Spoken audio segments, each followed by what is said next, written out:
Change हो गया आपका 4th फ्लोर से।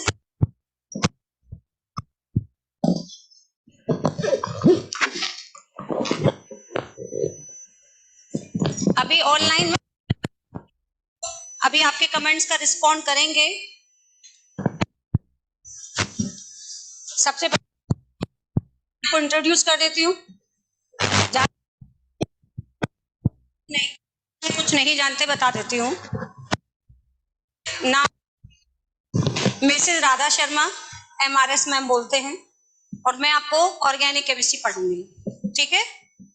और अभी 11th आप जस्ट कंप्लीट करके आए हो, और 11th में सभी का GOC 1 तक कंप्लीट हो चुका है विद डिस्कशन, ठीक है। शीट डिस्कशन सभी का कंप्लीट हो चुका है, वहां तक अपन को कंप्लीट करना था।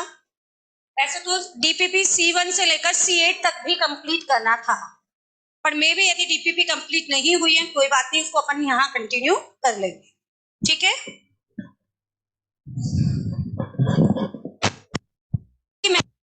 ऑनलाइन वाले बच्चों को अनम्यूट कर रखा है, उनको थोड़ी देर में आपको अलाउ कर दूंगी। चलो अलाउ कर देते हैं, लेकिन मैं क्लास से बाहर ही निकाल दूंगी फिर, ठीक है। तो एक अपनी क्लास जो लास्ट वीक में मतलब मंडे को होनी चाहिए थी, वो किसी रीजन से नहीं हो पाई थी, उस दिन कैंसिल हो गई थी, ठीक है। और सबका पढ़ाने का टीचर का तरीका अलग अलग होता है, जिस भी बैचेस में आप अपने, ठीक है। तो वेरी फर्स्ट डे आपको ऐसा कोई भी किसी भी बच्चे को लगता है मैम समझ नहीं आया, दोबारा बता दीजिए, रिपीट कर दीजिए, और मैं जब समझाऊं केवल समझने पे ध्यान देना। नोट्स प्रॉपरली पूरे लिखवाए जाएंगे, ठीक है। सारा जो भी समझाऊंगी उस पर पूरे नोट लिखवा दिए जाएंगे, इसलिए लिखने पे ध्यान मत देना, केवल फोकस करना समझने पे। और जितने एग्जाम्पल आपको लगेगा कम है और बता दीजिएगा खूब भर भर के। जितना आप चीज याद रखना, जितना भी आप पढ़ना चाहोगे उतना आपको ज्ञान मिलेगा, उससे ज्यादा ही मिलेगा।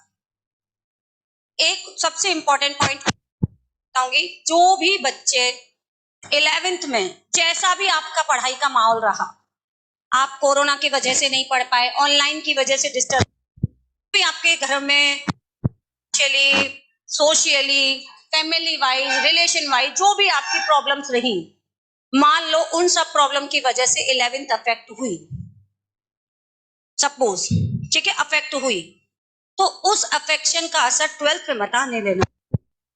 आपको पता है सभी को, मैं एक चीज बता देती हूँ, 11th को ही बेस मान करके ही हम 12th पढ़ाएंगे। यदि 12th इतनी 12th ही पढ़ाते थे, 11th को इतना डिटेल में पढ़ाते ही नहीं। 11th में जो भी आपकी कमियां रही हैं उनको पैरेलली आपको दूर करना है, उसको अपना टूल बनाना है। 11th में नादानी में थे, सिंसियर नहीं थे, कोई बात नहीं। जो आप एक सपना लेके आए हो IIT बनने का, IITian बनने का, IIT क्रैक करने का, और 12th एक ऐसी क्लास होती है जो एक्सपेरिमेंट करने के लिए नहीं होती।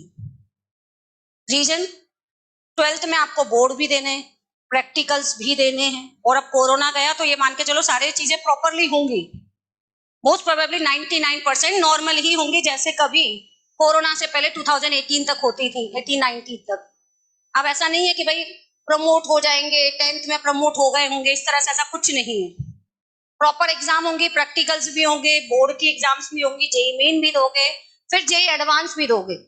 तो ये जो ईयर होती है 12th की, वैसे बहुत ज्यादा प्रेशर लेने की ईयर है, मतलब प्रेशर आ जाता है, नाम से ही आ जाता है 12th में आ गए।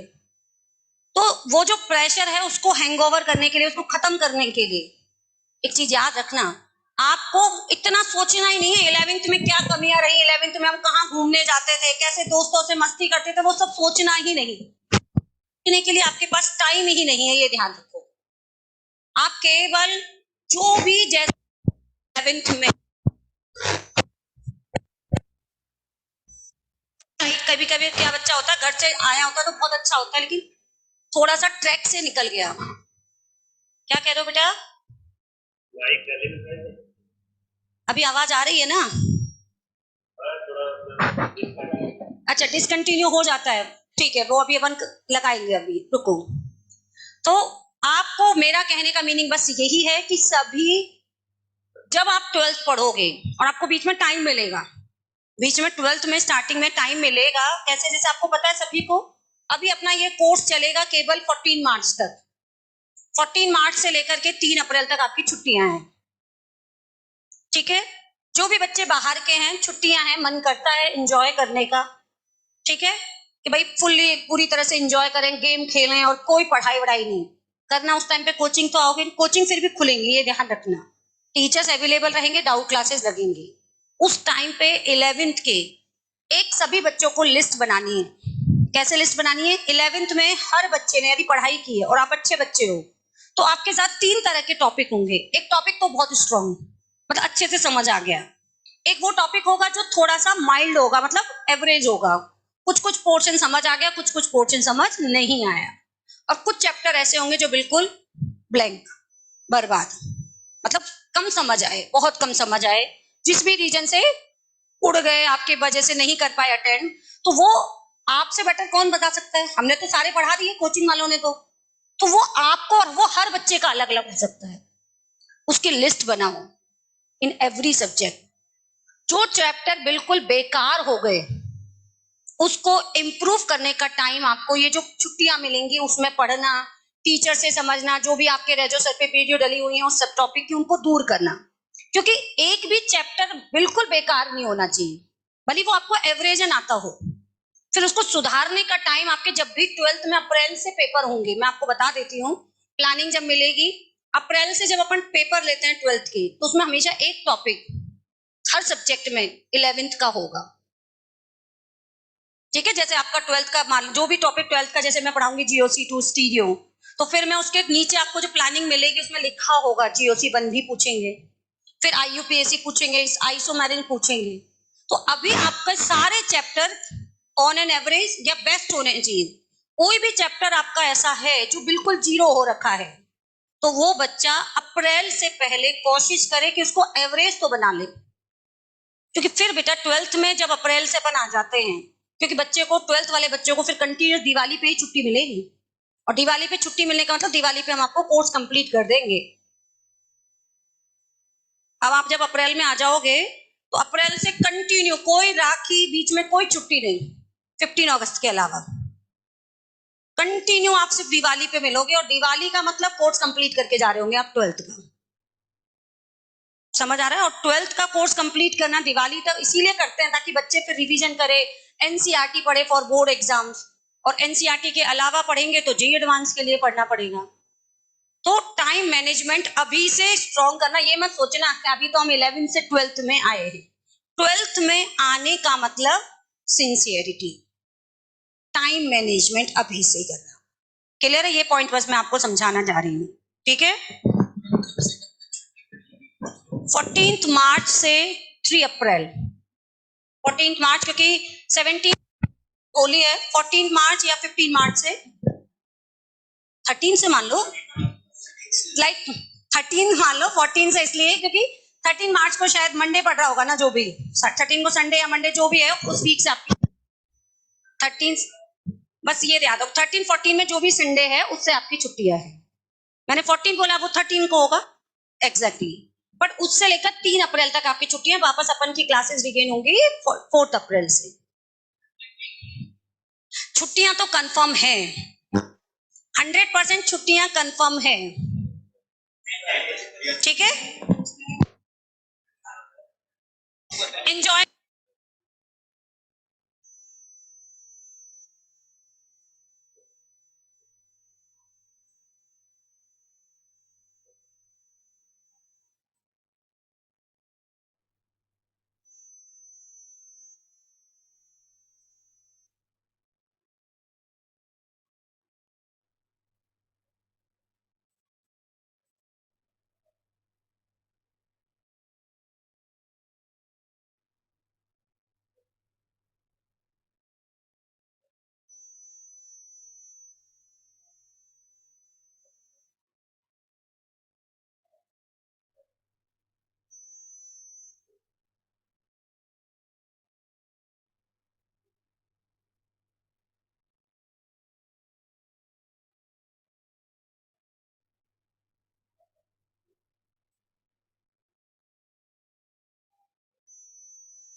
बता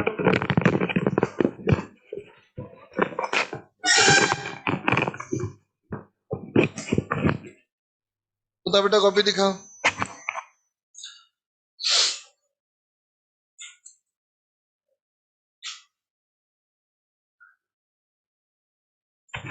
तो बेटा हम लोग कल रियल वर्चुअल ऑब्जेक्ट और इमेज का बात कर रहे थे, है ना।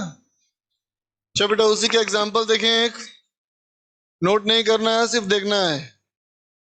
देखो मान लो ऐसा बेटा दो लेंस है, यहां से एक ऑब्जेक्ट है ए पॉइंट, इससे रे आया, इससे रे आया। रे को यहां जाना था, मतलब यहां पे वो जा सकता था, है ना, बी वाले पॉइंट पे, लेकिन वो ऐसे गिर गया और आ गया सी वाले पॉइंट पे। ठीक है, तो बोलते बेटा ए जो है वो क्या है, L1 के लिए क्या है बताओ, कैसा ऑब्जेक्ट, रियल ऑब्जेक्ट।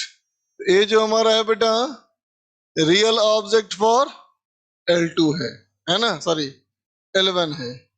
और बी के लिए क्या है, बोलो बेटा L2 के लिए क्या है, वो L2 के लिए कुछ नहीं, सही बात। अब बोलो बी जो है बेटा वो क्या है L1 के लिए, L1 के लिए कुछ नहीं है। अच्छा, और L2 के लिए क्या है, बोलो वर्चुअल ऑब्जेक्ट फॉर L2। और सी क्या है बोलो L1 के लिए, L1 के लिए, सी के लिए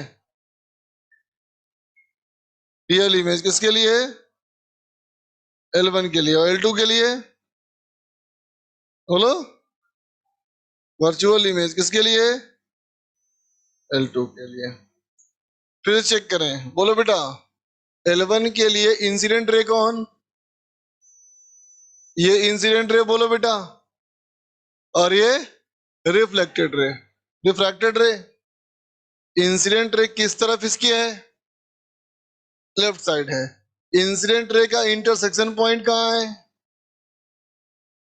ए पे है, इसी के लेफ्ट साइड में है।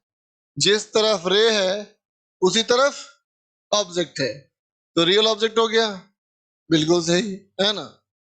इस वाले लेंस के लिए ये है बच्चा इंसिडेंट रे, और ये इसके लिए है रिफ्रैक्टेड रे, मतलब इस रे से कोई मतलब ही नहीं है इसको, इसलिए कुछ भी नहीं, बिल्कुल सही बात। अब चलो इसके लिए बेटा ये जो रे है बी पॉइंट, ये बी पॉइंट बेटा इन दोनों रे का इंटरसेक्शन पॉइंट है ना, बोलो है कि नहीं। तो बी के लिए रिफ्रैक्टेड रे का इंटरसेक्शन पॉइंट है ना वो, बोलो है ना बेटा, रिफ्रैक्टेड रे का इंटरसेक्शन पॉइंट है ना, इसके मतलब तो बेटा इमेज है कि नहीं। बी तो उसके लिए इमेज है, किसके लिए, इसके लिए ना। अब बताओ इसके लिए रेस दाई तरफ है और रिफ्रैक्टेड रे के इंटरसेक्शन पॉइंट भी दाई तरफ है, इसका मतलब बेटा ये रियल इमेज है, रियल इमेज फॉर L1। ठीक है, बी वाला पॉइंट L1 के लिए रियल इमेज है। बेटा L1 को L2 से कोई मतलब नहीं, रे को L1 L2 दोनों से मतलब है, लेकिन L1 जो है बेटा इस रे पे क्या असर डालेगा उसको L2 से मतलब नहीं है ना बेटा, बात समझ रहे हो ना। इसका काम था रे को मोड़ देना, इसने मोड़ दिया, अब जहां उसको मिलना होगा मिलेगा, अगर नहीं मिल नहीं पाया तो रे की प्रॉब्लम है। इसने तो इतना इंतजाम कर दिया ना भाई कि वहां मिल सके, तो इसकी जिम्मेदारी खत्म हो गई, है ना बेटा। तो बी को हम इसके लिए क्या बोलेंगे, रियल इमेज बोलेंगे, समझा, ठीक है। अच्छा, लेकिन यही वाली रे जो इसके लिए रिफ्रैक्टेड रे है बेटा, वो इसके लिए इंसिडेंट रे है कि नहीं। तो इसके लिए तो बी वाला पॉइंट इंसिडेंट रे का इंटरसेक्शन पॉइंट है, इसका मतलब इसके लिए भी तो ऑब्जेक्ट है, इसके लिए भी ऑब्जेक्ट है। लेकिन चूंकि रेज इस तरफ से आ रही हैं तो रियल ऑब्जेक्ट को इस तरफ ही होना चाहिए था, वो कि है नहीं, वो तो उस तरफ है, इसलिए वर्चुअल ऑब्जेक्ट L2 के लिए बिल्कुल सही है ना बेटा। इस रे को इस वाले ने ऐसे मोड़ दिया, अब इसके काम खत्म हो गया, इस मुड़ने की वजह से वो सी पे मिला, तो रिफ्रैक्टेड रेज इसकी आ रही है दाईं तरफ और उनका इंटरसेक्शन पॉइंट भी दाईं तरफ है, तो रियल इमेज है फॉर L2 है बेटा, बोलो है कि नहीं, है ना। लेकिन L1 से कोई मतलब ही नहीं है इसको, इसके इस तरह जाने में L1 का कोई योगदान नहीं है, तो बोलेंगे L1 के लिए कुछ भी नहीं है बेटा, नथिंग फॉर L1, ठीक है ना, बात समझ में आ गई। तो ऑब्जेक्ट इमेज की बात हो गई बेटा, ऑब्जेक्ट इमेज समझ गए हम लोग क्या है ना। लेकिन इस बात को दिमाग में रखें कि ये पूरी स्टोरी जो है वो रेस की है बेटा, है कि नहीं। ऑब्जेक्ट इमेज इस रे के, इस ऑप्टिक्स के कैरेक्टर्स हैं, है ना बेटा, मेन स्टोरी रे की है, तो सबसे ज्यादा इंपॉर्टेंट कौन है, रे है बेटा, है ना। ठीक, चलो अब बात करते हैं बेटा हम लोग प्लेन मिरर की, ठीक है। प्लेन मिरर स्टार्ट कर रहे हैं हम लोग बेटा अब, ठीक है। इसके देखेंगे ऑब्जेक्ट और इमेज, है ना। पहले बात करें हम लोग पॉइंट ऑब्जेक्ट एंड इमेज की। ऑब्जेक्ट कितना बड़ा, पॉइंट साइज का, मतलब इसकी लंबाई चौड़ाई मोटाई कैसी, नेग्लिजिबल, लंबाई चौड़ाई मोटाई नेग्लिजिबल। चल देखो बेटा, ये हमारा एक प्लेन मिरर, ठीक है बेटा। इस प्लेन मिरर के सामने हमारा ऑब्जेक्ट है ना बेटा, ओ, तो इससे रे कैसी आएगी बेटा, कहेंगे एक रे मान लिया मैंने ऐसा, है ना, परपेंडिकुलर, तो जैसे जाएगी वैसे ही लौट जाएगी, है ना बेटा। एक और रे लिया हमने ऐसा, है ना, यहां से वो करेगी रिफ्लेक्ट, रिफ्लेक्शन के रूल को फॉलो करते हुए यूं निकल जाएगी, बोलो, है ना। तो ये दोनों क्या था बेटा, इंसिडेंट रे, उसका इंटरसेक्शन पॉइंट कौन है, ओ। अब ये दोनों क्या है, रिफ्लेक्टेड रे, रिफ्लेक्टेड रे का इंटरसेक्शन पॉइंट क्या होता है, इमेज होता है। जिस तरफ रे जा रही है क्या उस तरफ इंटरसेक्शन पॉइंट आने की गुंजाइश है, नहीं है, क्या करना पड़ेगा, एक्सटेंड करना पड़ेगा पीछे। चलो कर दिया जाए, इसको एक्सटेंड कर दिया, इसको पीछे एक्सटेंड कर दिया बेटा, तो यहां आके कट कर रही है, ये किसका है इंटरसेक्शन पॉइंट, कौन से रेस का, रिफ्लेक्टेड रेस का। रिफ्लेक्टेड रे किस तरफ एग्जिस्ट कर रही है, मिरर के किस तरफ है रेस, लेफ्ट साइड, और इंटरसेक्शन पॉइंट किधर है, तो कैसा इमेज है, वर्चुअल इमेज, ठीक है बेटा। तो रियल ऑब्जेक्ट का वर्चुअल इमेज बनाया, है ना बेटा। मतलब प्लेन मिरर रियल ऑब्जेक्ट का रियल इमेज नहीं बना सकता, क्षमता ही नहीं इसमें, है ना बेटा। क्या बना सकता है, रियल का वर्चुअल, ठीक है बेटा। आगे देखो, ये पूरे चैप्टर में, ये पूरे ऑप्टिक्स में बेटा तुम्हें दो ही काम करने हैं, क्या, रेस का इंटरसेक्शन पॉइंट ढूंढना है, बस यही बात है ना। तो रेस के इंटरसेक्शन पॉइंट ढूंढने के लिए दो रेस काफी होती हैं, इसलिए हमेशा हम लोग दो रे का डायग्राम बनाएंगे। लेकिन दो से ज्यादा भी अगर होगा तो भी इंटरसेक्शन पॉइंट सेम ही होगा, है कि नहीं, है ना। तो मान लिया बेटा, फिर से मैंने माना एक रे, ऐसे माना इंसिडेंट रे, परपेंडिकुलर, जिस रास्ते पे जाएगी बेटा उसी रास्ते पे वापस आ जाएगी, है ना। अब एक और लिया मैंने ऐसा ऐसा, तो बताओ बेटा इंसिडेंट रे का इंटरसेक्शन पॉइंट रिफ्लेक्शन से पहले आने का चांस है क्या, नहीं चांस है ना। अगर तुम्हें चाहिए इंटरसेक्शन पॉइंट, है ना, तो इस इंसिडेंट रे के लिमिट के बियॉन्ड जाना पड़ेगा तुमको ना, उधर जाना पड़ेगा, हमको पता है कि रे वहां नहीं जाएगी, फिर भी उसको ले जाएंगे हम लोग। तो यहाँ कट करके बनाया बेटा ऑब्जेक्ट, तो रे तो इस तरफ है और इंटरसेक्शन पॉइंट उस तरफ है, तो कैसा ऑब्जेक्ट है बेटा, वर्चुअल ऑब्जेक्ट है। ये क्या हमारा है, वर्चुअल ऑब्जेक्ट, ठीक है बेटा, है ना। अब रिफ्लेक्शन के रूल को फॉलो करते हुए वो यूं निकल जाएगी, बताओ, angle of incidence equal to angle of reflection, है ना बेटा, वो लेते हुए निकलोगे तो यू निकलेगा हमारा और यहाँ कट करेगा। तो ये पॉइंट किसका इंटरसेक्शन पॉइंट है? रिफ्लेक्टेड रेज का। तो क्या होना चाहिए? इमेज। रेज किस तरफ है? मिरर के left hand side, intersection point भी लेफ्ट हैंड साइड। तो कैसा इमेज है? Real image. तो प्लेन मिरर वर्चुअल ऑब्जेक्ट का कैसा इमेज बनाएगा? बोलो। रियल इमेज, है ना बेटा। रियल ऑब्जेक्ट का बनाएगा वर्चुअल इमेज, और वर्चुअल ऑब्जेक्ट का, तो रियल ऑब्जेक्ट का रियल इमेज बनाने की क्षमता है कि नहीं? नहीं है। वर्चुअल ऑब्जेक्ट का वर्चुअल इमेज बनाने की क्षमता है कि नहीं? नहीं है ना बेटा। ठीक है। टेक्निकली कहें तो ये कहेंगे कि इस मिरर में रेज को मोड़ने की क्षमता ही नहीं है। बताओ, जब रे इसके ऊपर गई तो कैसी थी? क्या नेचर था इसका? डाइवर्जिंग। और जब टकरा के बाहर लौटी तो कैसे आया फिर भी डाइवर्जिंग है। डाइवर्जिंग रे गया, डाइवर्जिंग ही लौटा। अब बताओ रे कैसी गिरी? कन्वर्जिंग गिरी।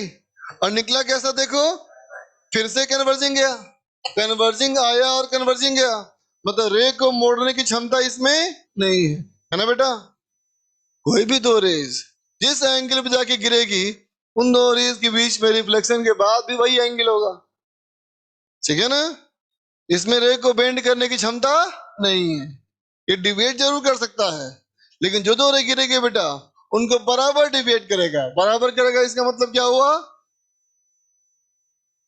जैसे मान लो पहले वाले को मोड़ा 30 डिग्री, तो दूसरे वाले को भी मोड़ेगा 30 डिग्री, तो फिर दोनों के बीच का एंगल सेम रह जाएगा ना बेटा, है कि नहीं? ठीक है। तो इन दोनों डायग्राम को देख करके, है ना बेटा, जो पहली बात दिमाग में आई वो यही आई कि plane mirror cannot change basic nature of rays, है ना बेटा। रेज के बेसिक नेचर को चेंज करने की क्षमता इसमें नहीं है ना। इसलिए क्या किया इसने, जब इसको रियल ऑब्जेक्ट मिला बेटा, तो उसने इसका वर्चुअल इमेज बना दिया, और जब इसको वर्चुअल ऑब्जेक्ट मिला तो इसने इसका रियल इमेज बना दिया। बोलो बेटा, ठीक है, समझा ना। और एक बात गौर करने को दिख रही है मेरा बेटा, कि ऑब्जेक्ट की पॉइंट और इमेज का पॉइंट, इन दोनों को अगर एक लाइन से जोड़ दो, है ना बेटा, तो लाइन हमेशा मिरर के प्लेन के परपेंडिकुलर है ना बेटा। ठीक। तो कहेंगे line joining object and image is always perpendicular to mirror. समझा बेटा। ऐसी लाइन जो ऑब्जेक्ट और इमेज को जोड़ रही है, ये मिरर के प्लेन से परपेंडिकुलर है। ठीक है बेटा, है ना। अब तीसरा पॉइंट देखो तो बेटा, डायग्राम में देखना रे, इस वाले का बेटा ये एंगल ऑफ इंसिडेंस और ये एंगल ऑफ रिफ्लेक्शन बराबर है ना, बोलो। अब देखो तो बेटा, ये नॉर्मल लाइन और ये लाइन है ना पैरेलल, इसलिए ये भी एंगल आई हो गया। अब देखो बेटा, ये लाइन और ये लाइन पैरेलल है, और ये इसी का एक्सटेंशन है, ये भी आई हो गया। इधर का एंगल 90 है बेटा, और इधर का एंगल भी 90 है। अब जरा इन दोनों ट्रायंगल को देखो, ये एंगल बराबर हुआ और ये एंगल बराबर हुआ, और दोनों का साइड जो है कॉमन है, ये एक साइड कॉमन है और दो एंगल बराबर है, तो तीसरा एंगल बराबर होगा ही होगा। तो दोनों ट्रायंगल आइडेंटिकल हो गए ना। और अगर दोनों ट्रायंगल आइडेंटिकल हो गए, जितना लंबा ये साइड होगा उतना ही लंबा ये साइड भी होगा बेटा, है कि नहीं। मतलब क्या लिखा जाए, object distance from mirror, object distance from mirror is always equal to, हमेशा बराबर होता है किसके, इमेज डिस्टेंस, कहां से नापोगे डिस्टेंस? From mirror. आई बात समझ में? कोई दिक्कत बेटा इसमें? क्लियर है ना? ठीक है, तो ऐसा करता हूं, देखो तो बेटा मैं कि इसको और लंबा कर दिया। किसको लंबा कर रहा हूं मैं? मिरर को लंबा कर दिया। ठीक है बेटा, है ना? और अब बताना मुझे कि अगर मैं 2 ले लिया था ना अभी, अब चलो मैं 1 रे और लूंगा, है ना? तो ये भी रिफ्लेक्शन के बाद यहीं से पास करेगी क्या? बिल्कुल सही बात, ऐसी जाएगी बेटा ये, है ना? अच्छा और बोलो, अगर मैं एक और ले लूं ऐसे तो भी वहीं से पास करेगा? इस बात का भरोसा है तुमको ना बेटा? कैसे ही पास करेगा बोलो तो? ठीक है ना? यहां तक क्लियर है? हमने सब जगह लॉ ऑफ रिफ्लेक्शन को फॉलो किया है ना? तो पहले ये पूरा एक मिरर था ना बेटा, अब ऐसे बीच से काट दिया, तब कितने मिरर हो गए? 2। तो इस मिरर का इमेज कहाँ बन रहा है? यहाँ। और इस मिरर का कितना इमेज बन रहा है? यहाँ, है ना बेटा? मिरर कितने, इमेज कितना? मिरर कितने, ऑब्जेक्ट कितना, इमेज भी एक, है ना? समझा? ये ऐसा मतलब क्या हुआ? एक लाइन, डायग्राम में तुमको क्या दिख रहा है कि दोनों मिरर क्या है, एक लाइन पे हैं। लेकिन हम सब लोग जानते हैं मिरर कोई लाइन नहीं होता, मिरर क्या होता है? प्लेन, है ना बेटा? ये क्या कहना चाहता है डायग्राम? एक प्लेन पे, एक प्लेन पे चाहे कितने भी मिरर हो, है ना बेटा, एक ऑब्जेक्ट का एक ही इमेज बनेगा। समझ में आया? समझ में आया? ठीक है ना बेटा? सुना ना गाना एक कि आईने के 100 टुकड़े करके हमने देखे हैं, नहीं सुना गाना ये कि आईने के 100 टुकड़े करके हमने देखे हैं, एक में भी तन्हा है और 100 में भी अकेले हैं। वही कॉन्सेप्ट है ये। मिरर ऊपर से गिरेगा, जमीन पे गिरेगा, फूट जाएगा, और सारा मिरर जमीन पे होगा ना, तो प्लेन तो एक ही रहेगा। तो 100 टुकड़ा होगा फिर भी अपना इमेज एक ही मिलेगा। बात समझ आ गया? हाँ, सब में एक एक मिलेगा हमें इमेज, लेकिन एक ही जगह होगा, एक ही होगा वो, है ना? क्या लिखे लैंग्वेज में? तो कहाँ लिख दें? तो बोलता नहीं।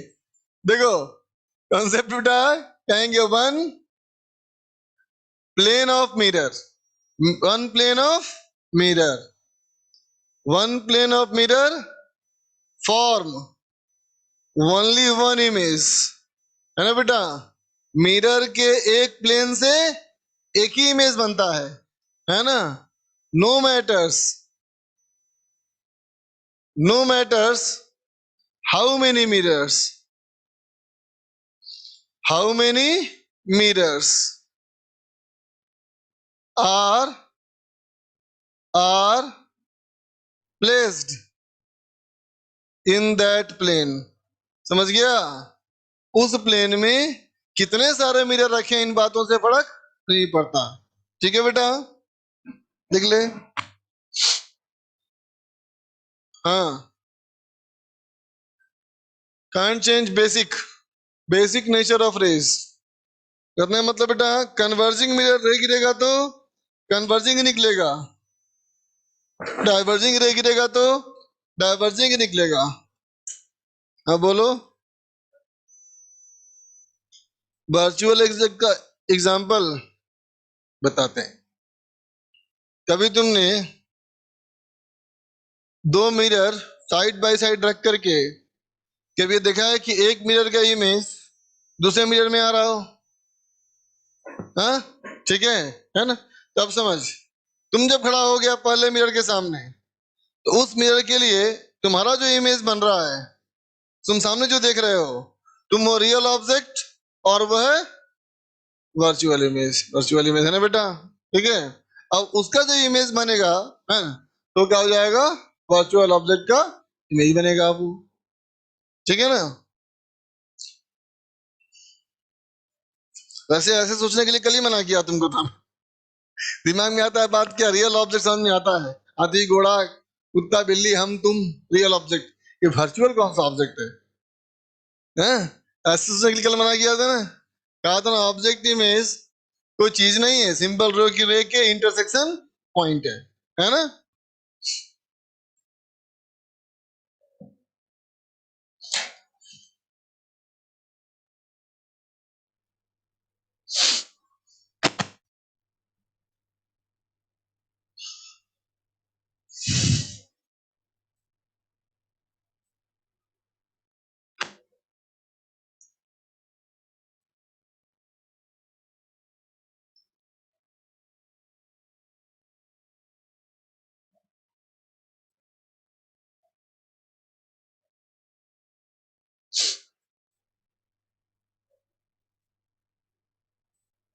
डायग्राम बन गया सब?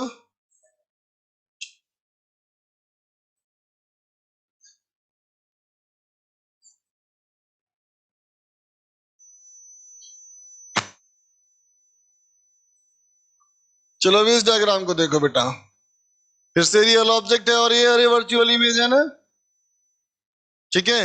अब देखो तो बेटा, अगर हम बोले कि मिरर जो शुरुआत हुआ है वो यहीं से हुआ है ना, और इतने ही बड़ा मिरर है, मिरर हमारे पास सिर्फ इतना ही बड़ा है ना, तो रिफ्लेक्टेड रेज यूं जाएगी, है ना।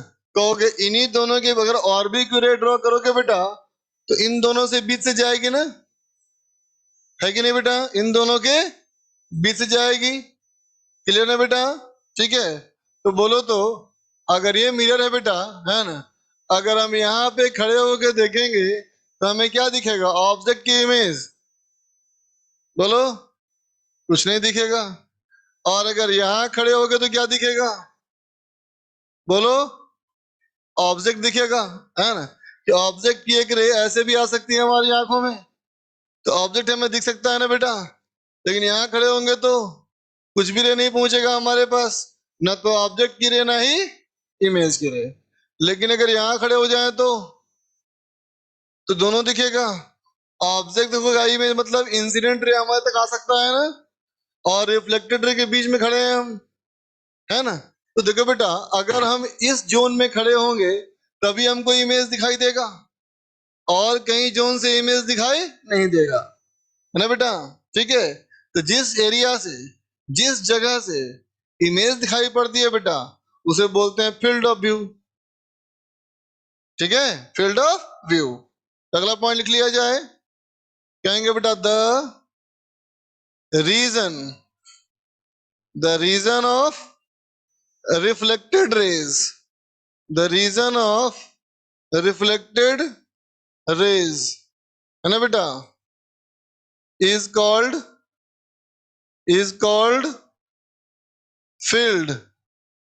field of view, ठीक है। Okay, from this region only, from this region only image can be viewed, बोलो बेटा, ठीक है ना।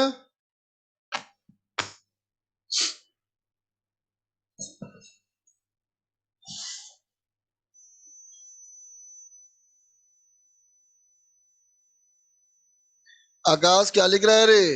सर मीन्स एक ही मिरर पर बनेगा या सारे पर एक एक बनेगा, ये क्या है? वो वाला बोल रहा है क्या, लास्ट वाला पॉइंट इधर, इसके बारे में बोलना चाहता है क्या बेटा? तो बेटा इसका मतलब है कि सारे का इमेज बनेंगे, लेकिन सारे का इमेज एक ही पॉइंट पे बनेगा, समझा? सारे का इमेज एक ही पॉइंट पर बनेगा, है ना। तो तुमको एक ही इमेज दिखेगा, समझा बेटा? सारे मिरर बनाएंगे अपना अपना इमेज, लेकिन सारे के इमेज का लोकेशन एक ही जगह पे होगा।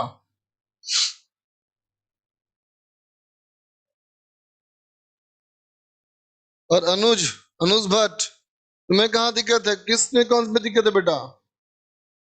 कौन सा नंबर पॉइंट में? 4 नंबर या 5 नंबर? अनुज, आखिरी वाला पॉइंट, ये वाला बेटा। हाँ देख बेटा, इसे मैंने कहा कि मान लो अगर हमारे पास ये ऑब्जेक्ट है बेटा, ये मिरर है इतना बड़ा ही मिरर है, और ऑब्जेक्ट अगर यहाँ रखा है बेटा, तो इस पे इंसिडेंट रेज ऐसी बनेगी ना, बोलो, कहेंगे और भी कोई ड्रॉ करना चाहोगे तो इसी के बीच से आएगी बेटा, और निकलेगी इसी के बीच से ना। इसका मतलब रिफ्लेक्टेड रेज इसी एरिया में आएंगी, इससे बाहर रिफ्लेक्टेड रे आना संभव नहीं है ना, बोलो। तो अगर तुम बेटा यहां से खड़े होगे, तुम पोजीशन ऑफ आई तुम्हारी अगर यहाँ पे होगी, तभी तुमको रिफ्लेक्टेड रिसीव होगी बेटा, then only you can see the image. बात समझा?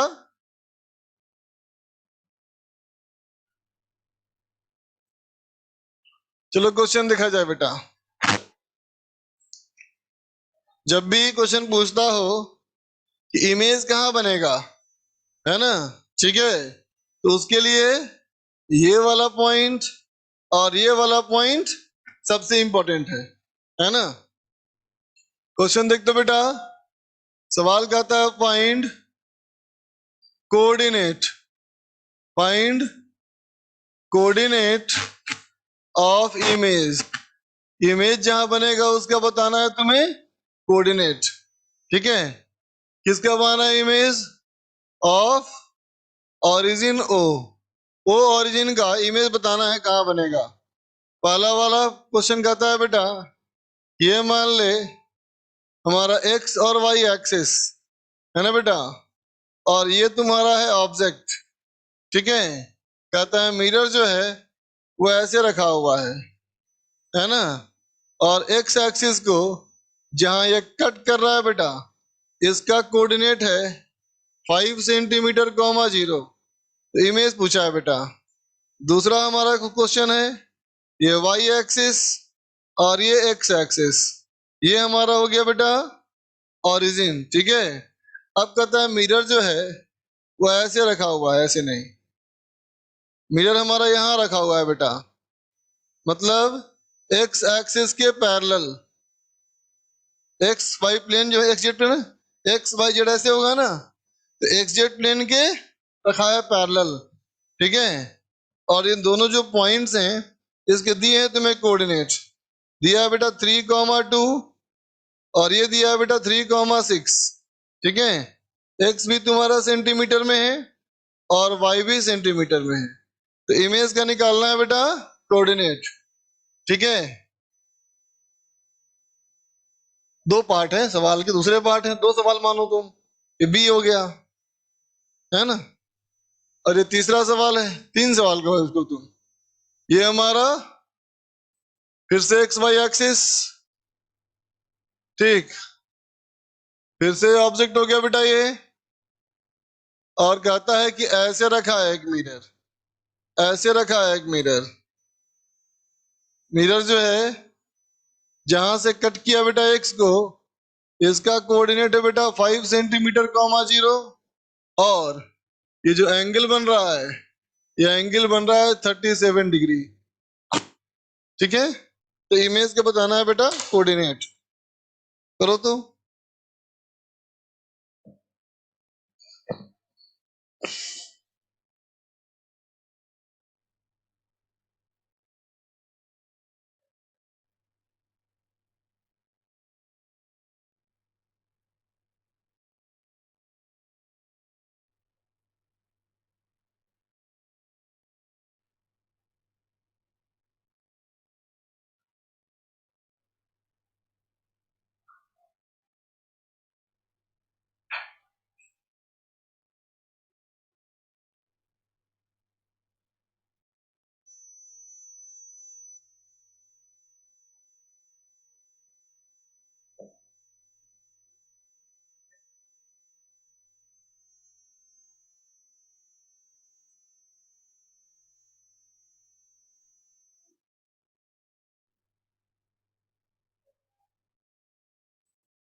इमेज कहाँ बनेगा ये पूछ रहा है बेटा, है ना। इमेज कहाँ दिखेगा ये नहीं पूछ रहा है ना। इसका मतलब फील्ड ऑफ व्यू के बारे में सोचना नहीं है हमें, ठीक है।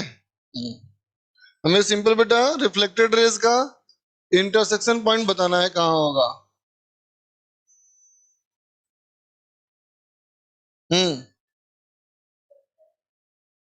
बी में, ओह ये तो गड़बड़ कर दिया मैंने यार। पर 3 3 एंड ये 3 होना चाहिए, इसको 6 कर लो चलो।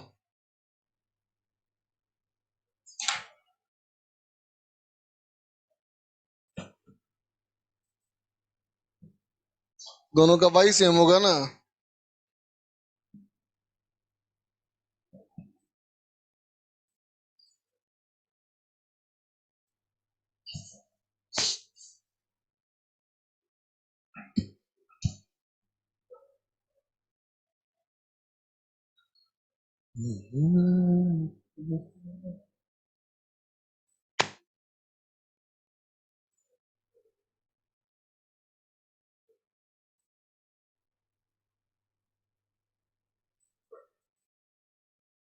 फर्स्ट का 10,0,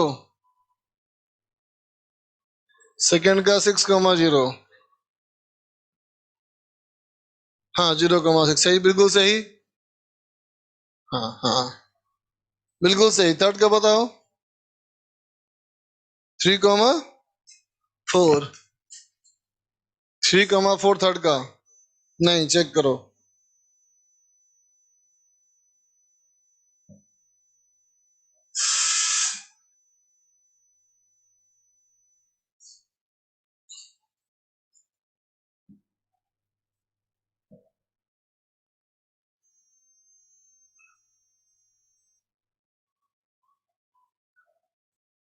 5,5,5।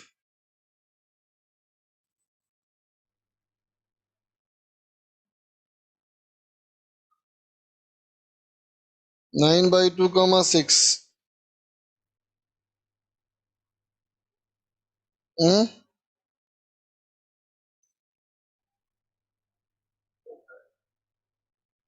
हम्म थर्ड का 5,5 आ रहा है, ये भी गलत है।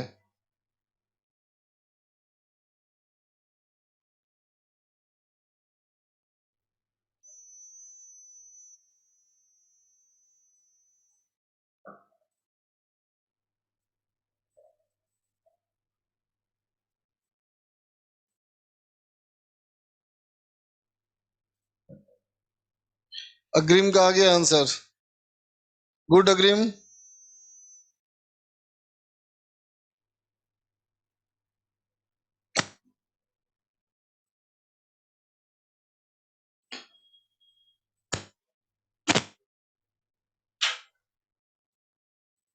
नहीं ये भी नहीं, ठीक से बनाओ।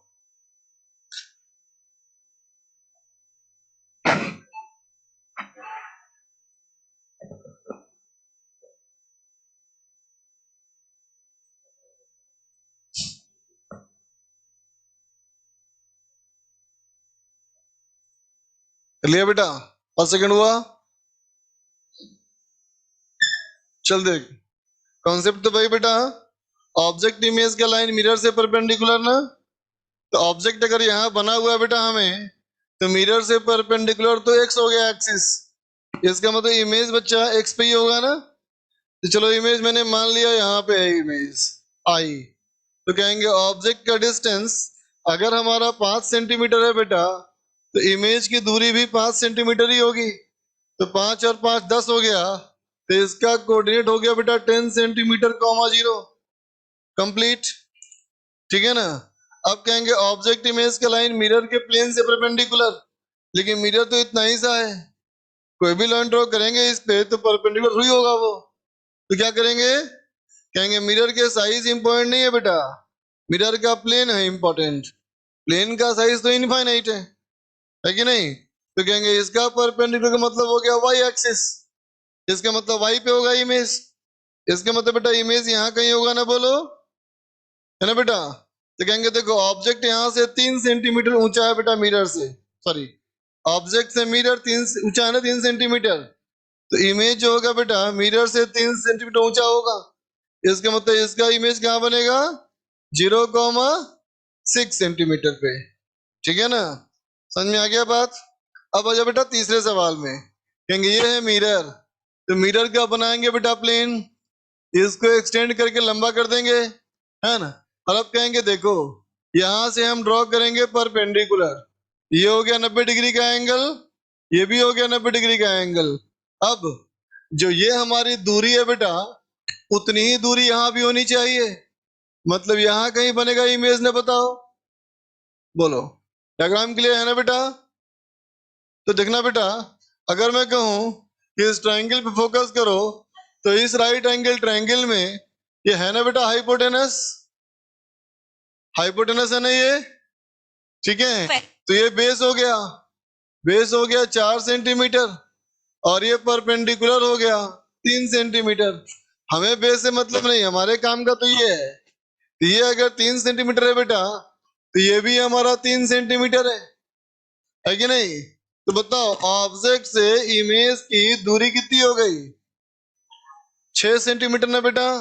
ऑब्जेक्ट से इमेज का दूरी ऑरिजिन से 6 सेंटीमीटर, और चूंकि राइट एंगल ट्रायंगल है, इसका मतलब ये जो एंगल होना चाहिए ये होना चाहिए 53 डिग्री एंगल, तो ये हो गया आर, और ये हो गया थीटा, तो फिर R cos theta R sine theta, है ना। तो इसका एक्स में क्या हो जाएगा बेटा कोऑर्डिनेट, तो कहेंगे 6 cos 53, 6 sin 53, है ना बेटा।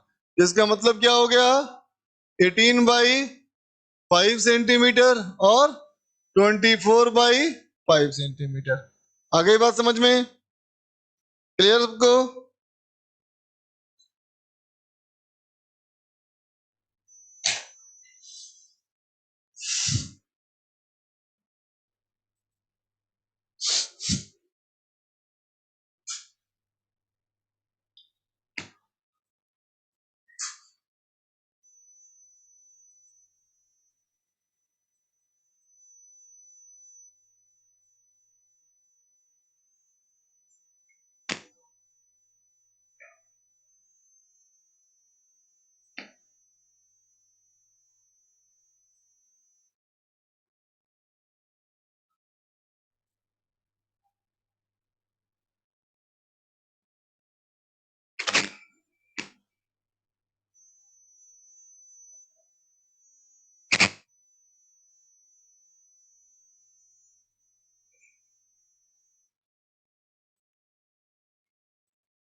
तो बेटा ये डॉट डॉट का मतलब क्या हुआ, वॉल हो गया ना, वॉल, है ना बेटा, ठीक है।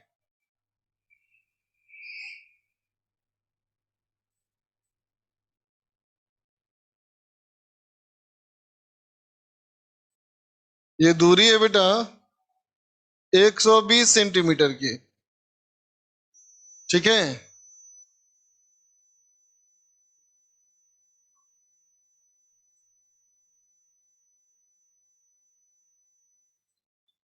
अब कहता है ये जो लेवल है ना बेटा मीटर का लेवल, है ना, यहां से 10 सेंटीमीटर ऊंचा, है ना, यहां से हम लोग देख रहे हैं, ये पोजीशन ऑफ आई हो गया, है ना।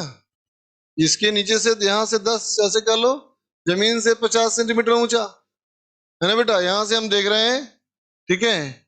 और ये जो हमारी दूरी है बेटा, ये हमारी है 100 सेंटीमीटर।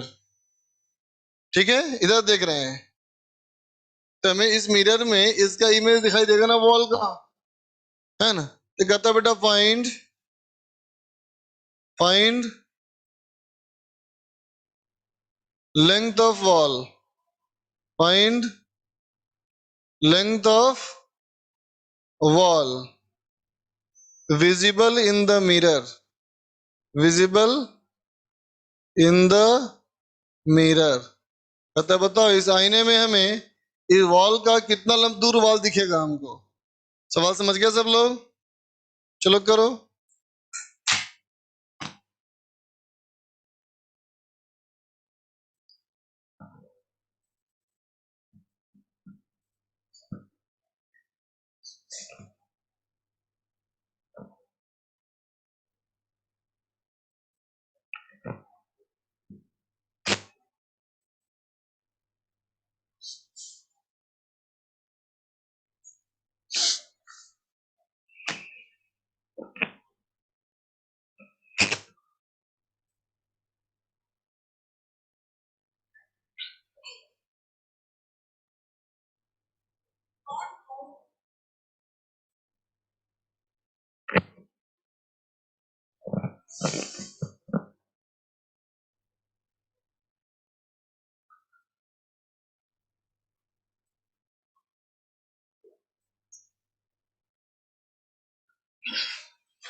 सब लोग कर लिया केटी जी?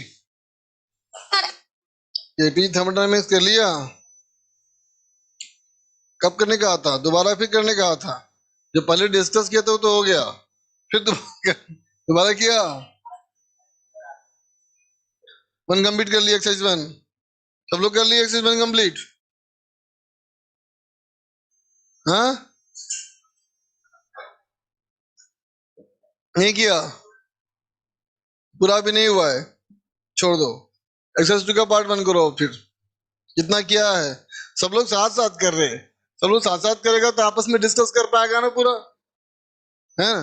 जो कॉमन डाउट होंगे, मान ले 5-6 सवाल तो पूछ सकता है मुझसे भी। नहीं साथ में करोगे तब ना कर पाओगे। तो अपने खुद का टारगेट फिक्स करता रहो।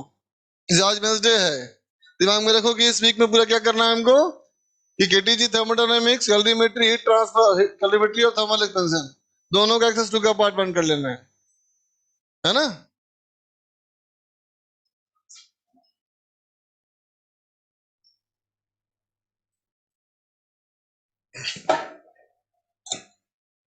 तो जो बाकी की डीपी बच गई है तुम लोग की ना, 35 तक हुआ था ना डीपी 11th वाली, है ना, वो डिस्कस कर दूं? बोलो। हालांकि मेरा पर्सनल ओपिनियन है कि फायदा उसमें कुछ नहीं करके, वो डिस्कस करके, है ना, सिर्फ और सिर्फ लोड बढ़ेगा तुम्हारे ऊपर और फायदा नहीं होगा। जैसे कि मान लो अगर तुम करना शुरू करो डिस्कस, क्वेश्चन करोगे वो सब तुम, उसमें सवाल आएंगे centre of mass, RBD, work energy power, ये सब आएगा, करते रहोगे तुम। लेकिन टेस्ट में तुम्हारे वाला अलग chapter, LGM, string wave, sound wave, है ना, तो कर तो लोगे, लोड ही बढ़ेगा, अब फायदा कुछ नहीं होगा, है ना। करना चाहते हो अगर तो हम संडे संडे कर देंगे डिस्कस। मान लो 5-5 डीईपी कर देते तुम, टारगेट की इस वीक में 5 डीईपी कर लो, वो संडे कर दे डिस्कस, अगले वीक में 5 डीईपी कर लो, तो 5-6 वीक में सब हो जाएगा डिस्कस। लेकिन हमको तो फायदा नहीं उससे है। क्या वाकई में करवाना चाहते हो तुम लोग अगर हो, या करके रखिए अगर हो तो कर सकते हैं डिस्कस। क्या मसला तुम लोग का? कितने लोग चाहते हो कर दे डिस्कस, और कितने लोग चाहते हो नहीं करें डिस्कस?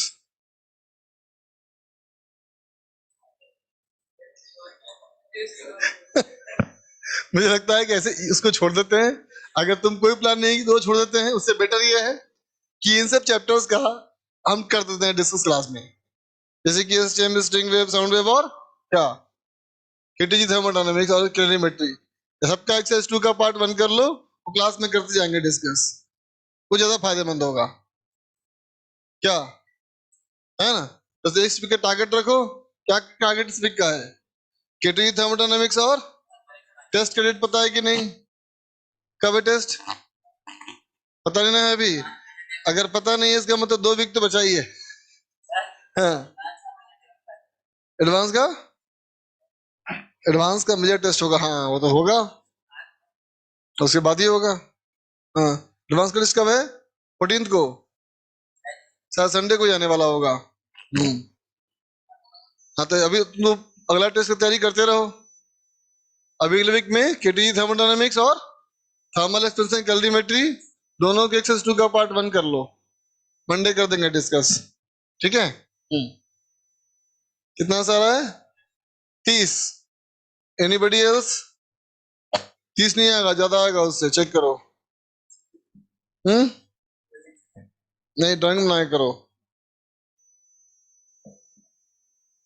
इसमें आंसर आ रहा है किसी बच्चे का 88 सेंटीमीटर।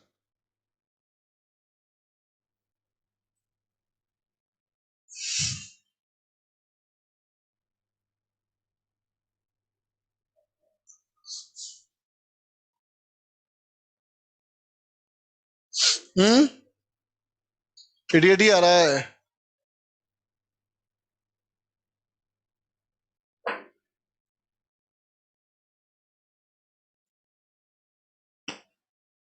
सोचना क्या है बेटा कि जहां से रिफ्लेक्टेड रेज हमारी आंखों तक पहुंच सकती है वो इमेज दिखेगा हमको, है कि नहीं?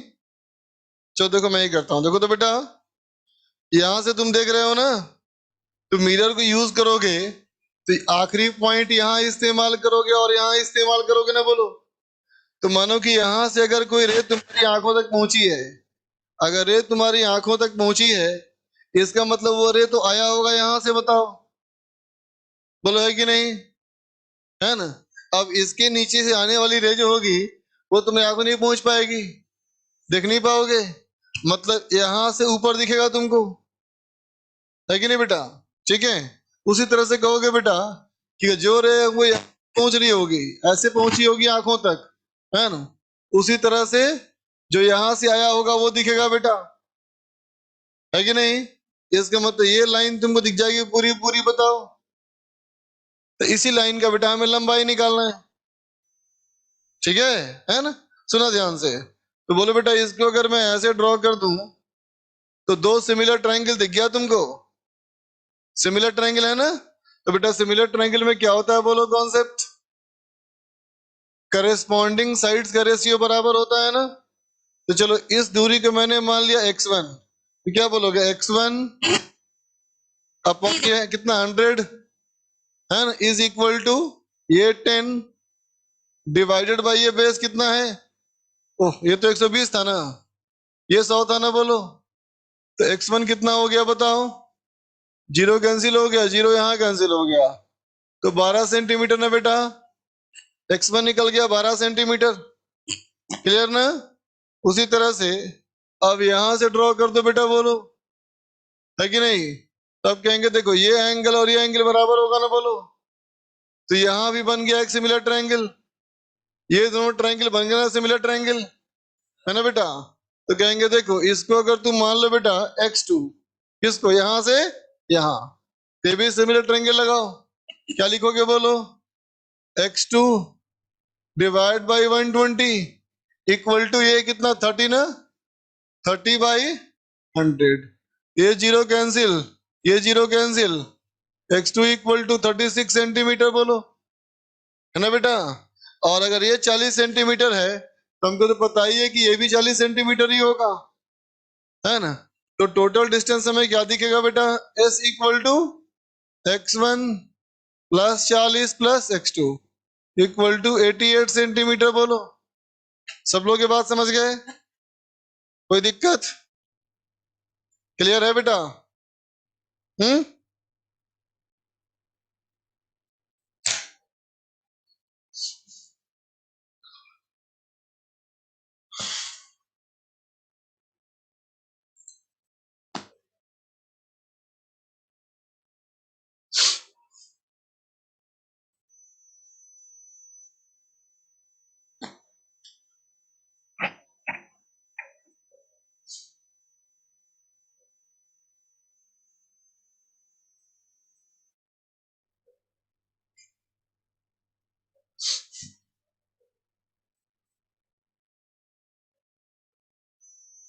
नोट कर लिया सब लोग?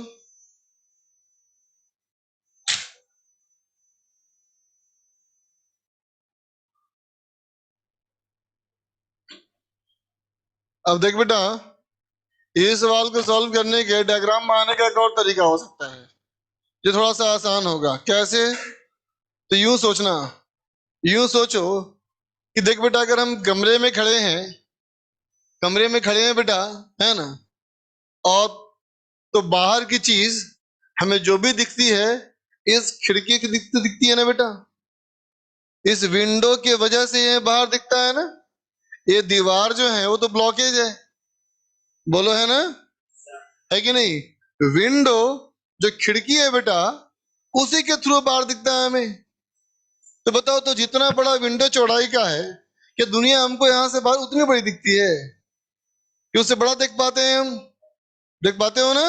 कहते हो बेटा कि देखो, अगर हमारे घर में इतना बड़ा अगर विंडो होगा बेटा, तो खुल जा, नहीं खुल रहा यार, देखो, तो अगर मान ले दरवाजे दीवार है बेटा और ये विंडो है, और तुम कहते हो कि यहां से हम देखेंगे, तो कहेंगे देखो हम तो इतना दूर तक देख पाएंगे ना, बोलो है कि नहीं? है ना? जिस तरह से ये खिड़की जो है बेटा, ये बाहर की दुनिया के लिए एक कहो तो व्यू एरिया है ना?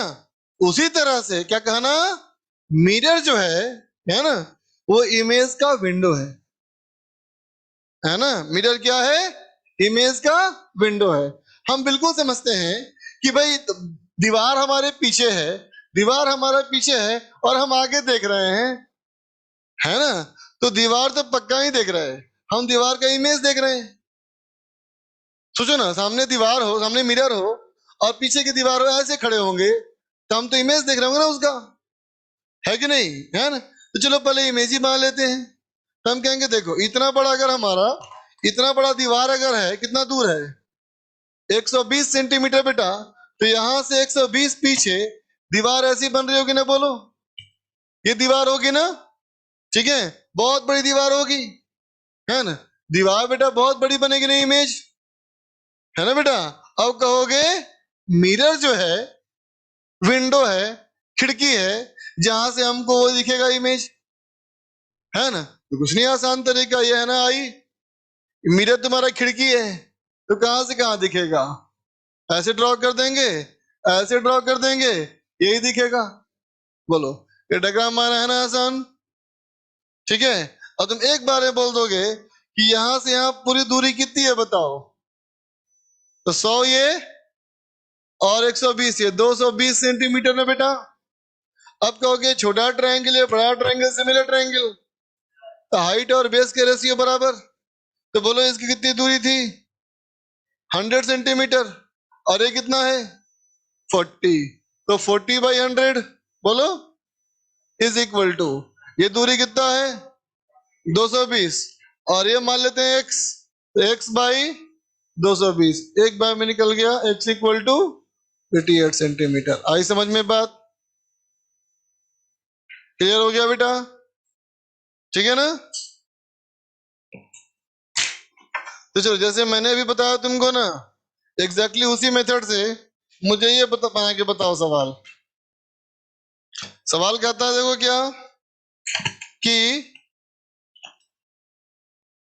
एक लाइन है बेटा, है नहीं लाइन, मतलब ग्राउंड है कोई, ये मान लेते हैं ग्राउंड है बेटा, ठीक है? और इस ग्राउंड पे बहुत दूर से, इस ग्राउंड के बहुत दूर से, है ना, कोई चींटी चलती हुई आ रही है, एंड कोई चलती हुई आ रही है बेटा, और इसकी जो स्पीड है ये है 2 मिलीमीटर पर सेकंड। मतलब हर सेकंड में कितना दूर जाएगा? दो, बहुत धीरे चलेगी चींटी ना बेटा, तो 1 सेकंड में 2 मिलीमीटर चल रही है, चलते हुए आगे जा रही है ना? और इस दीवार से ऊपर, इस जमीन से ऊपर कहीं छत पे ये लगा है बेटा एक मिरर, ठीक है? मिरर हमारा है बेटा 20 सेंटीमीटर लंबा, मिरर हमारा है 20 सेंटीमीटर लंबा, है ना बेटा? और यहां से ये है 2 मीटर ऊंचा, ठीक है बेटा? और एग्जैक्टली बीचों बीच से, एग्जैक्टली बीचों बीच से, है ना बेटा? मतलब यहां से 1 मीटर से अगर हम ऊपर देख रहे हैं, तो क्या देख रहे हैं? चींटी का इमेज दिखेंगे, दिखेगा ना हमको तो, ठीक है। तो सवाल क्या है बेटा? Find interval of time, find interval of time in इन विच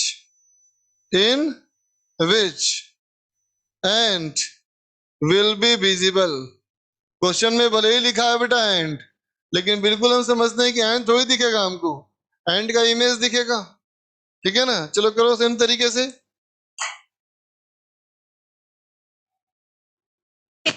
अच्छा ये दिखाना बेटा, इस मेथड में क्या फायदा हमको हुआ?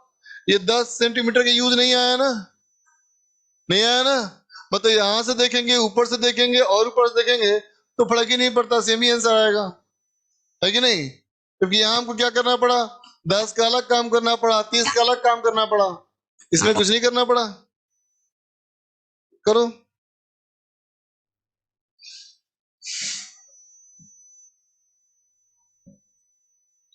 लिखा है टेस्ट अभी होगा या छुट्टी के बाद? छुट्टी कौन सी होने वाली है तुम लोग की अभी? अरे मार्च में ना, अभी थोड़ी होगा।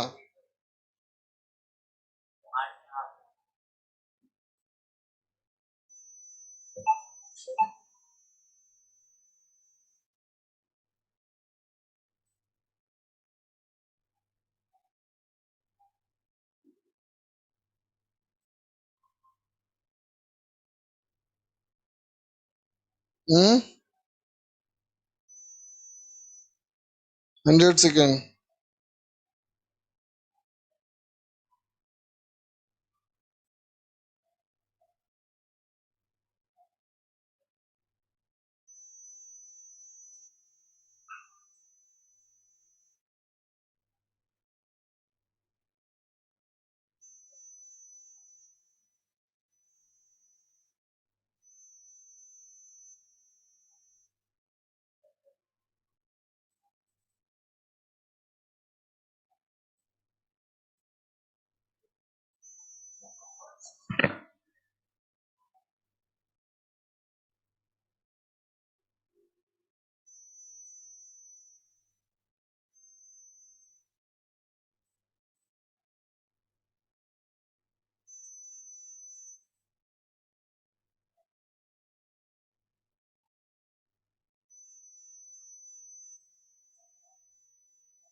छह मार्च को टेस्ट होगा तुम्हारा।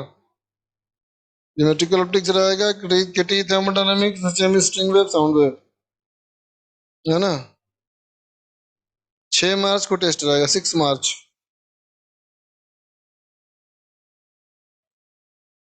ऑप्टिक्स जहां तक हो जाएगा वहां तक, KTG and thermodynamics, calorimetric thermal expansion, SHM, string wave and sound wave. और आगे आने वाले 3 टेस्ट में ही सिलेबस रहेगा 11th का, है ना। 6 मार्च को रहेगा तुम्हारा एमसीटी, फिर उसके बाद आएगा एसीटी, है ना। ठीक, उसका भी सेम सिलेबस रहेगा। ऐसे हमेशा ऐसे ही होता है। तुम्हारा 11th कोर्स को हम लोग क्या करते हैं, 4-5 पार्ट में डिवाइड कर लेते हैं, ठीक है।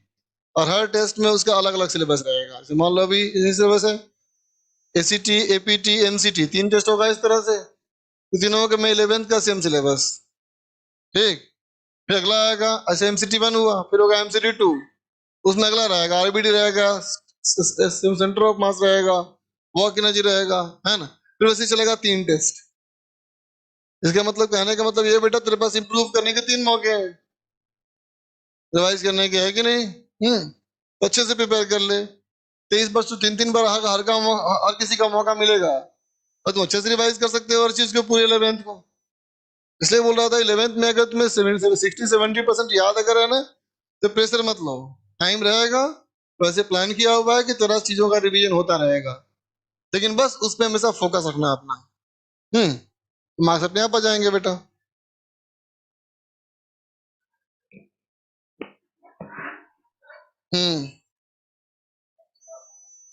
क्या 1/3 10 का पावर, बट बहुत कम आ गया रे।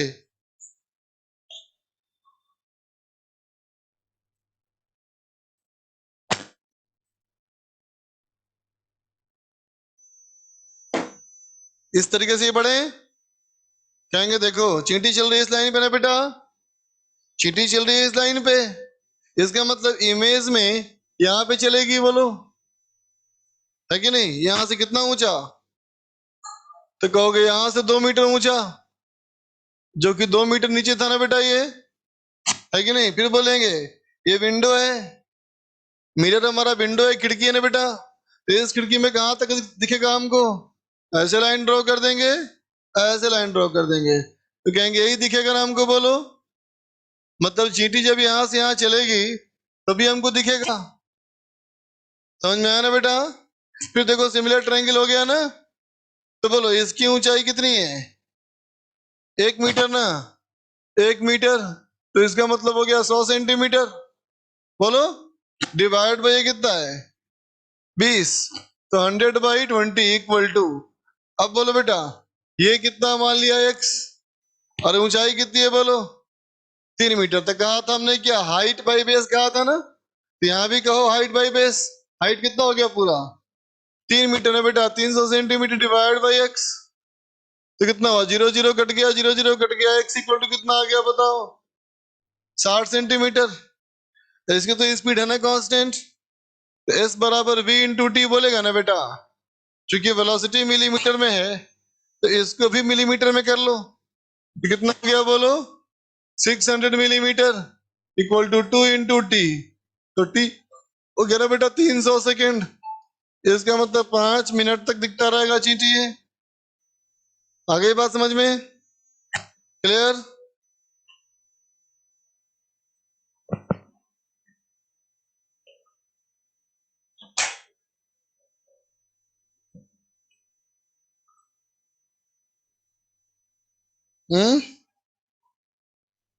ये भाई एस ले लिया था।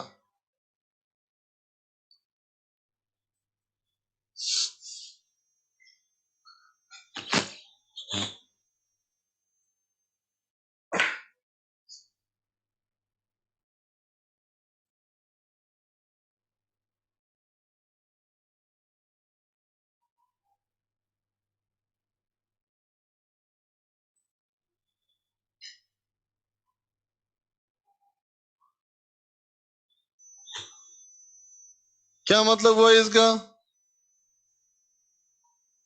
एक्सटेंडेड ऑब्जेक्ट, पहले था पॉइंट ऑब्जेक्ट, अब एक्सटेंडेड, लंबाई चौड़ाई मोटाई है ना, और उसका इमेज बनाना है।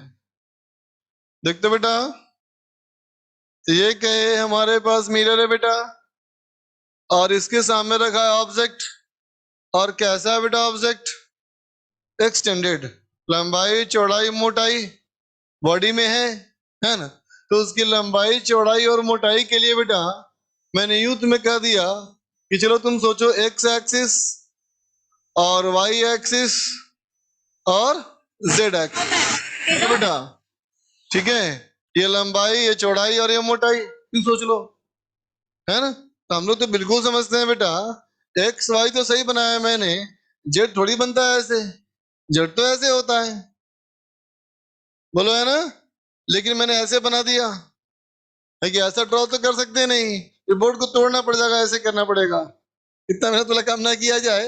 हमने कहा देखो इस तरह का जो सिंबल हमारा है ना, इस लाइन का सिंबल मैंने ऐसे बना दिया, इस लाइन का सिंबल मैंने ऐसे बना दिया, ठीक है, तो फिर इस लाइन का सिंबल मैं ऐसे बना दूंगा, ऐसे बना दूंगा, बोलो ठीक है।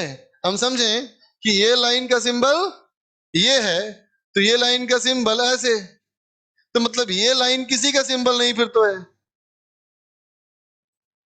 बोलो ये लाइन के मैंने कहा पॉजिटिव जेड, तो ये लाइन नेगेटिव जेड, तो ये तो किसी का सिंबल नहीं हुआ ना बेटा, है कि नहीं, तो ये लाइन का इस्तेमाल नहीं करना हम लोग को है, ठीक है ना। अब इसका मुझे बनाना है इमेज, लेकिन मुझे इसके इमेज बनाना आता ही नहीं।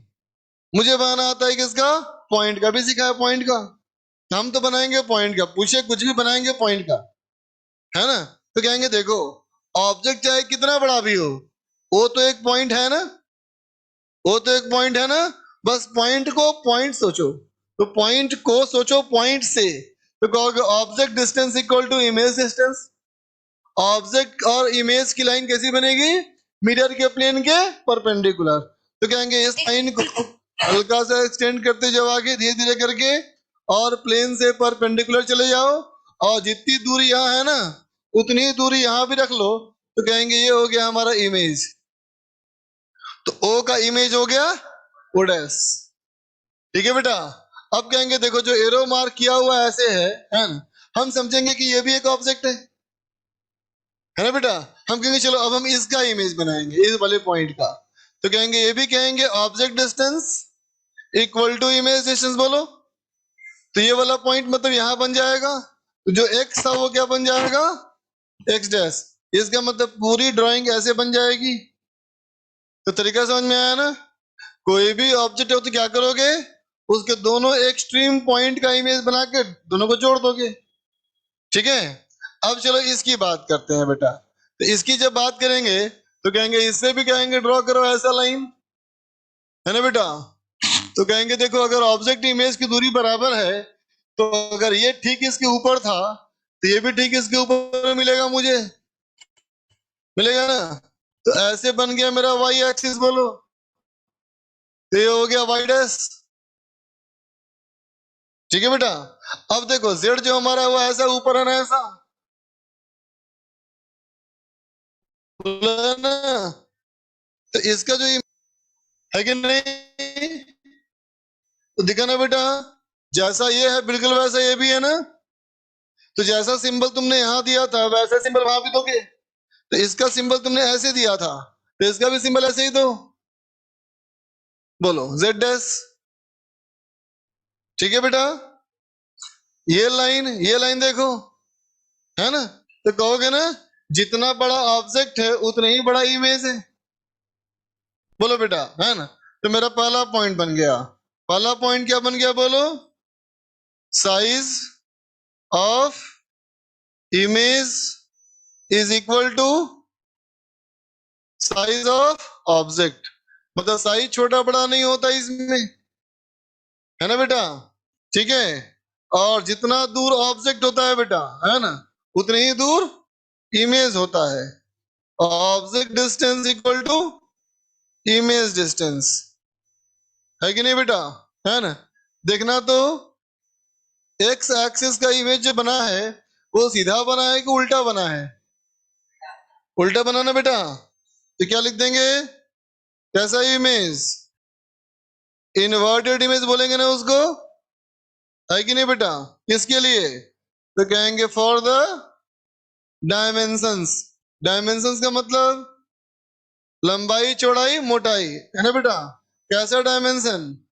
जो मिरर के परपेंडिकुलर हो। बोलो जो चीज मिरर के परपेंडिकुलर होगी उसका हमेशा उल्टा इमेज बनाएगा। अच्छा वाई का इमेज कैसे बना बेटा? सीधा की उल्टा?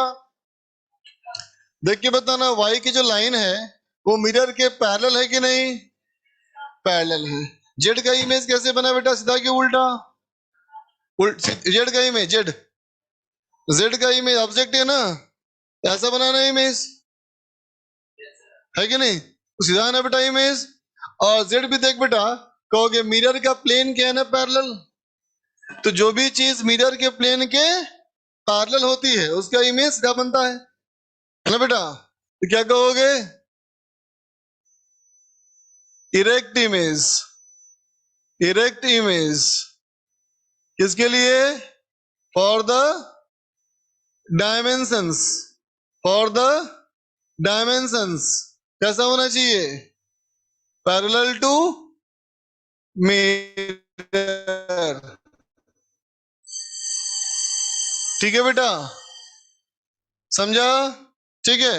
अब चलो अगर इसको कहूं कि मिरर मेरा छोटा है बेटा, है ना, तब तो ये वाला लाइन नहीं गिरेगी मिरर पे, है ना। तो कोई बात नहीं, ऐसे लाइन नहीं ये गिरेगी तो ऐसे तो गिर सकती है ना, ऐसे गिर के ऐसे रिफ्लेक्ट होकर कहीं बनेगा इमेज। फिर से ऐसे गिरा, ऐसे निकला, स्टैंड किया तो वहीं मिला, है ना, है ना बेटा।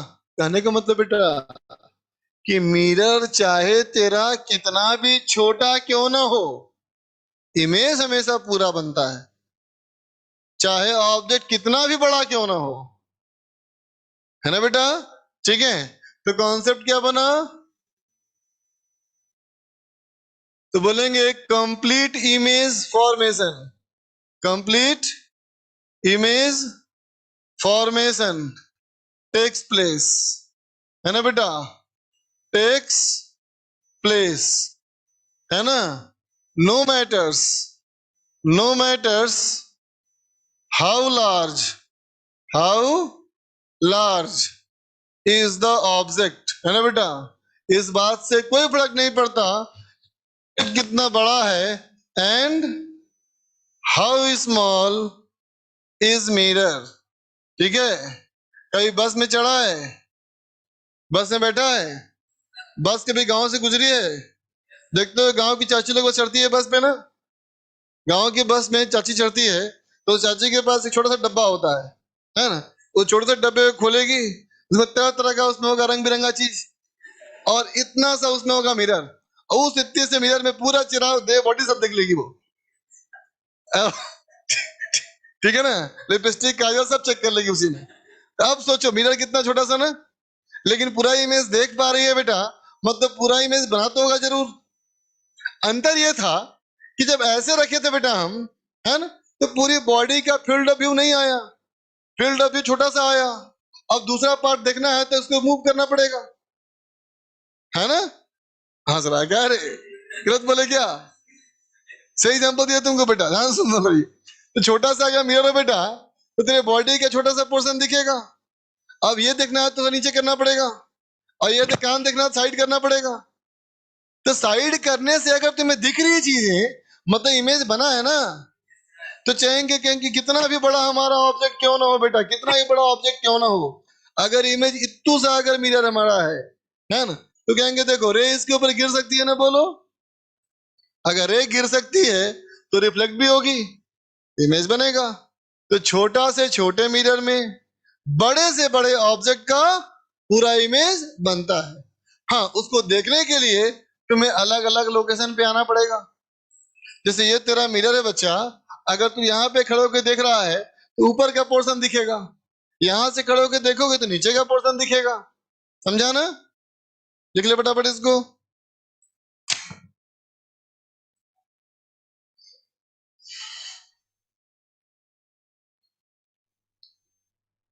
तो डीईपी आई 12th वाले की नहीं आई अभी, हाँ अभी ऐसे नहीं है फिजिकल फॉर्म में, सबको मिल गया फिजिकल फॉर्म का डीईपी। हाँ तो चलो डीईपी 1 करो, उसका फिर होमवर्क में वही है ना, डीईपी 1 करो, ठीक। और अपना रेगुलर होमवर्क में क्या है मंडे का एक्स्ट्रा, किटी थर्मोडायनेमिक्स 2 का पार्ट 1, और नहीं 2 2 का पार्ट 1, थर्मल एक्सपेंशन कैलोरीमेट्री उसका भी 2 का पार्ट 1, एक्सरसाइज 2 का पार्ट 1, ठीक। हाँ इसे हम छोड़ दो, मत करो, कोई दिक्कत नहीं। हाँ क्या तो पूरा हो चुका है डिस्कस ना, तो रिवीजन करना है ना। तो रिवीजन में और फर्स्ट विजन में अंतर होता है ना, फर्स्ट विजन मतलब पूरा, रिवीजन मतलब जो भूले उसको कवर करना है ना। पूरा बहाने बैठेगा तो कुछ नहीं होगा, इससे अच्छा है कि सबका एक्सरसाइज का पार्ट 1 कर ले, अगर कर लिया टाइम बच गया तो फिर उठाना वापस सीट, फिर सबका 2 का पार्ट 2 करना, चीजें याद भी रहेंगी, फॉर्मूला सब टच में रहेगा हमेशा, है कि नहीं, है ना। ये तो सब लोग मानते होगे बेला, तुम में सब लोग हो सकता है सोचते होगे कि हम तो आईटी नहीं का ही लेंगे, है ना। हो सकता है कि आदमी सोचता है कि चलो मैं तो एडवांस के लायक नहीं, चलो मेंस में ही काम चला लूंगा मैं, हो सकता है सोचता होगा कोई, लेकिन दिल में कहीं ना कहीं इच्छा होगी काश मेरा भी आईटी में हो जाए, है कि नहीं, है मानते हो ना बात। तो हम उसके लायक हो चाहे नहीं हो, इच्छा जरूर काश हो जाए मेरा, चाहते हो ना। तो हो सकता है सबका, अगर अपने आप को एक नियम कानून में बांधो, अपने आप को डिसिप्लिन करो एकदम, टॉप करना सबके बस की बात नहीं है, लेकिन रैंक ले आना कोई बड़ी बात नहीं है। आईटी में कितनी सीटें हैं बताओ, कितनी लोगों को सीट मिल जाती है आईटी में? आईटी कॉलेज में सीट मिल जाती है कितनी? 8-9 हजार तक ठीक ठाक सीट मिल जाती है। मतलब ज्वाइन करने के बाद भी तुमको जॉब मिल जाएगी और एक अच्छा माहौल मिल जाएगा, है ना? ठीक। और कितने बच्चे बैठते हैं एडवांस में? हाँ, 10-12 लाख बैठते हैं, है कि नहीं? 10 लाख में से 2-2.5 लाख बच्चों का आता है मेंस में सिलेक्शन। तो अगर अपने आप को मेंस के लायक मानते हो तो तेरे लिए 10 लाख नहीं है, फिर तेरे लाख 2 ही लाख है, 2 ही लाख है। अगर तुम कहते हो ना मेंस तो निकाल सकता, बड़ी बात नहीं है ना? तो तेरा कंपटीशन बाकी 8 लाख से है ही नहीं। किससे कंपटीशन? 2 लाख से। 2 लाख में 8,000 4%। 4% means every 100 person has 4 those people जिनका क्या होता है सिलेक्शन। हर 100 के सैंपल में 4 मिलता है, कहने का मतलब ही हुआ ना, ये कोई बड़ी बात नहीं है यार, है ना? ये कोई बड़ी बात नहीं है। उनमें से 2 लाख में से ऐसे भी लोग हैं कि कट ऑफ मार्क्स अगर 80 है तो उनका 80 नंबर ही है ना? तो बड़ी बात नहीं है, सिंसियर रखो अपने आप को। एक नियम कानून बांध लो अपने आप में कि आज जो होमवर्क मिला उसको आज ही खत्म करना है। अभी क्लास करके गए, खाना वाना खाए, है ना, और बैठ गए होमवर्क खत्म करने के लिए। फिजिक्स, केमिस्ट्री, मैथ सबका कंप्लीट कर लिए। भले रात का 1 बजे 2 बजे 3 बजे हो सके सुनाना पड़े रात भर, मान लिया ये भी। जब पूरा हो जाए, सुबह 5 बज जाए तो 5 बजे साथ सुबह सो जा, है ना, और 10 बजे उठ, 11 बजे उठ। बात समझा, है ना? तो अगर 11 बजे भी उठेगा तो भी 3 बजे से क्लास है, ते भी तेरे पास 4 घंटा एक्स्ट्रा ना, बताओ है कि नहीं? है ना? उस 4 घंटे में कभी तो 1 घंटा पढ़ने का मन करेगा, बोलो मन करेगा कि नहीं करेगा? तो 1 घंटा पढ़ेगा बच्चे तो वो 1 घंटा रिवाइज कर सकता है, तुमने पीछे कुछ भी, है ना? तो इस कानून में अपने आप को बांध रहे, चाहे कुछ भी हो जाए रात में होमवर्क करके ही सोना है। बात समझ गया? चाहे जितना होमवर्क मिला है, हो सकता है रात भर ना सोना पड़े, ऐसा ही बहुत दिन जाएगा कि होमवर्क ही नहीं होगा, ऐसा भी हो सकता है। या बहुत कम, 2 घंटे में खत्म हो जाएगा सारा होमवर्क, ऐसा भी हो सकता है ना, है कि नहीं?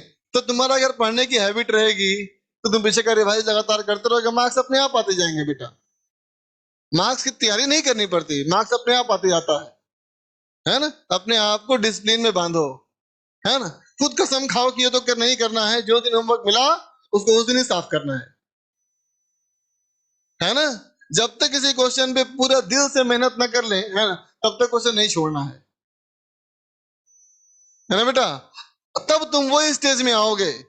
अगर ये काम करते जाओगे लगातार ना, तो तुम्हारा एक वो स्टेज आएगा, है ना, कि तुम काम नहीं कर रहे होगे फिर भी काम कर रहे होगे।